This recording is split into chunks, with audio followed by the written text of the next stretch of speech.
when I was lying there for 6 weeks, there was this. Let me start that again. When I was lying there for 6 weeks, I'm lucky because what I study and what I've been studying since I was 19 years old is about the human body. So I didn't have the fear that most people have when something like that happens to them. Even though I was unable to move and I was in excruciating pain, at no point did I question that I would be like that for the rest of my life. I didn't worry that I was going to end up in a wheelchair. I didn't worry that I was going to be paralyzed.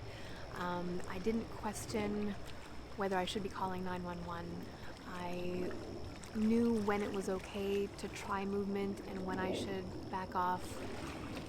But at a certain point, it was about 3 weeks in, I was lying there, and it was at the same time as though all of a sudden somebody else came and inhabited my body, and I was experiencing it through somebody else.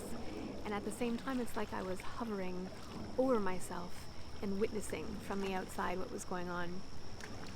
And I usually get quite emotional when I talk about this because what I felt was visceral. I felt this visceral sense of fear that paralyzed me.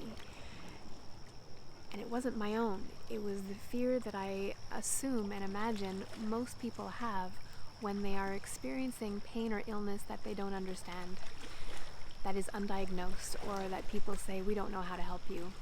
And in that moment, I realized what a gift it is that even though I was going through the most difficult time physically that I had ever been through, I had the understanding, the knowledge to not have the fear that most people would associate with that circumstance.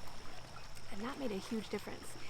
So I was able to deal with the pain and the dysfunction without that extra layer of emotional baggage that fear brings with it.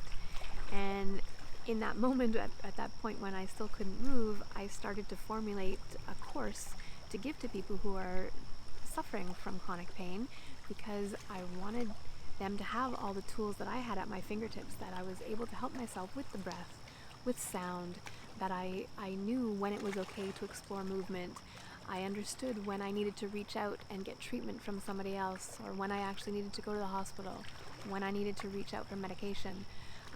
And these were gifts that I didn't realize were gifts until really thinking about it and trying to imagine going through that experience as someone who didn't have the same knowledge base.